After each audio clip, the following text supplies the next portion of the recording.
नमस्कार प्यारे बच्चों।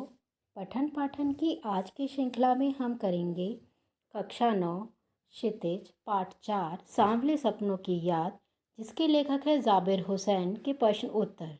चलिए शुरू करते हैं आज की कक्षा।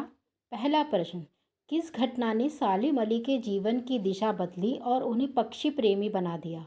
उत्तर, बचपन में सालिम अली की एयरगन से नीले कंठ वाली एक गोरैया घायल होकर गिर पड़ी। घायल गोरैया को देख उनका मन द्रवित हो गया। वह उसकी सेवा तथा उसके बारे में जानकारी प्राप्त करने में जुट गए। उसके बाद उनके जीवन की दिशा पक्षी जगत की ओर मुड़ गई और वह पक्षी प्रेमी बन गए। दूसरा प्रश्न, सालिम अली ने पूर्व प्रधानमंत्री के सामने पर्यावरण से संबंधित किन संभावित खतरों का चित्र खींचा होगा कि जिससे उनकी आंखें नम हो गई थीं? उत्तर, सालिम अली तत्कालीन प्रधानमंत्री चौधरी चरण सिंह के पास केरल की साइलेंट वैली को रेगिस्तानी हवा के झोंकों से बचाने का अनुरोध लेकर गए। उन्होंने प्रकृति और पर्यावरण को प्रदूषित होने से बचाने, पक्षियों की रक्षा, वनों की अंधाधुंध कटाई आदि बातें उठाई होंगी। सालिम अली की ऐसी निस्वार्थ बातें तथा पर्यावरण की चिंता जानकर चौधरी साहब की आंखें नम हो गई होंगी। तीसरा प्रश्न, लॉरेंस की पत्नी फ्रीडा ने ऐसा क्यों कहा होगा कि मेरी छत पर बैठने वाली गोरैया लॉरेंस के बारे में ढेर सारी बातें जानती है? उत्तर, सालिम अली की तरह लॉरेंस भी प्रकृति और पक्षी प्रेमी थे। वे अपने आसपास की पर्यावरणीय गतिविधियों को जानने तथा पक्षियों के बारे में जानकारी एकत्रित करने में समय बिताया करते थे। वह अपनी छत पर बैठने वाली गौरैया के साथ अपनी पत्नी से अधिक समय बिताते थे। यही कारण था कि फ्रीडा ने कहा होगा कि मेरी छत पर बैठने वाली गौरैया लॉरेंस के बारे में ढेर सारी बातें जानती है। अगला प्रश्न, प्रश्न 4, आज से स्पष्ट कीजिए क वो लॉरेंस की तरह नैसर्गिक जिंदगी का प्रतिरूप बन गए थे। आशय, अंग्रेजी साहित्यकार लॉरेंस को पर्यावरण से विशेष लगाव था। उन्होंने प्रकृति की ओर लौटने की बात कही थी। उनका जीवन प्रकृति के अत्यंत निकट था। इसी प्रकार सालिम अली ने भी अपना जीवन पक्षी, प्रकृति और पर्यावरण की रक्षा के विषय में काम करने में लगा दिया था।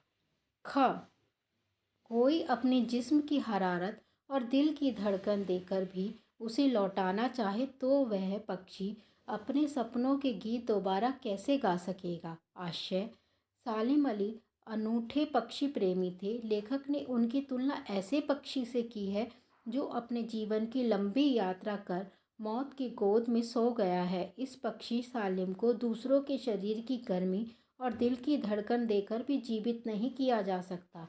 सालिम अली का सपना पक्षी प्रेम मौलिक था, किसी का दिया हुआ नहीं। यह पक्षी किसी की धड़कनों में जिंदा नहीं हो सकता, अर्थात उसके सामने कोई अन्य पक्षी प्रेमी उत्पन्न नहीं किया जा सकता। ग, सालिम अली प्रकृति की दुनिया में एक टापू बनने की बजाय अथाह सागर बनकर उभरे थे। आशय, सालिम अली पक्षियों की खोज में किसी स्थान विशेष तक सीमित नहीं रहे। उन्होंने स्वयं को किसी सीमा में कैद नहीं किया। वह टापू की तरह नहीं, सागर की तरह खुले आचार विचार और सोच वाले थे। पक्षी, प्रकृति और पर्यावरण के लिए कुछ भी करने को तैयार थे। पांचवा प्रश्न, इस पाठ के आधार पर लेखक की भाषा शैली की 4 विशेषताओं को बताइए। सांवले सपनों की याद नामक पाठ के आधार पर लेखक की भाषा शैली संबंधित विशेषताएं निम्नलिखित हैं। पहली, मिश्रित शब्दावली का प्रयोग। लेखक ने इस पाठ में उर्दू शब्दों का अधिक प्रयोग किया है। साथ ही तत्सम, तद्भव, देशज आदि शब्दों का भी प्रयोग प्रचुर मात्रा में किया है। जैसे उर्दू फारसी के शब्द सफ़र, खामोश, माहौल, आखिर, परिंदा। तत्सम शब्द वन, पक्षी, प्रकृति, वाटिका। तद्भव तथा देशज भाड़े, छाछ, माटी, सोता। अंग्रेजी शब्द airgun, bird watcher, silent valley, sparrow.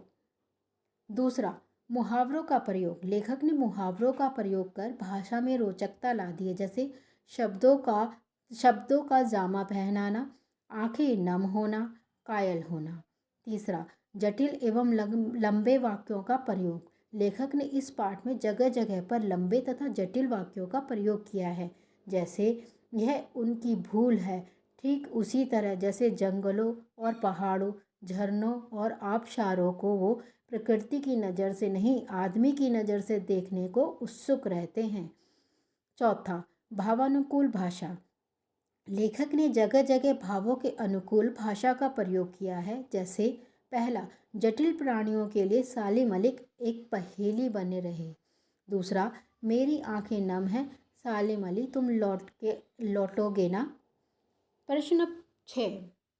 इस पाठ में लेखक ने सालिम अली के व्यक्तित्व का जो चित्र खींचा है उसे अपने शब्दों में लिखिए। उत्तर, सालिम अली जाने माने पक्षी वैज्ञानिक थे। उन्हें पक्षियों के बारे में जानने के अलावा प्रकृति एवं पर्यावरण की भी चिंता रहती थी। वह अपने कंधों पर सैलानियों सा बोझ लटकाए, गले में दूरबीन टांगे पक्षियों की खोज में दूर दराज के क्षेत्रों में निकल जाया करते थे। पक्षियों की खोज में दुर्गम स्थानों पर घंटों बैठना उनकी आदत थी। वह पर्यावरण के प्रति भी चिंतित थे। पर्यावरण की चिंता को लेकर वे एक बार तत्कालीन प्रधानमंत्री चौधरी चरण सिंह से भी मुलाकात कर चुके थे। वे प्रकृति की दुनिया में अथाह सागर बनकर उभरे थे। 7वां प्रश्न, सांवले सपनों की याद शीर्षक की सार्थकता पर टिप्पणी कीजिए। उत्तर, इस संस्मरण में लेखक ने प्रसिद्ध पक्षी विज्ञानी सालिम अली के व्यक्तित्व एवं मुख्यतः उनकी पक्षी प्रेम का वर्णन किया है।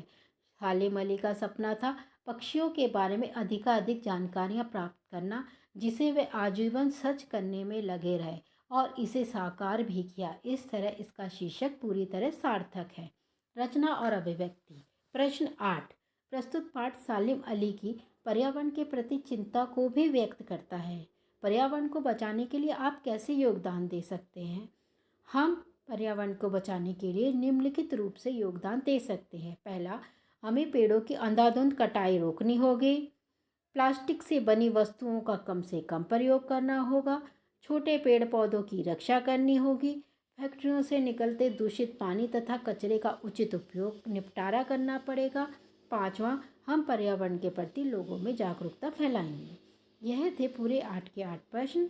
इन्हें आप समझें, अपनी कॉपी में करें और याद करें। आज की कक्षा यहीं समाप्त होती है। नमस्कार बच्चों।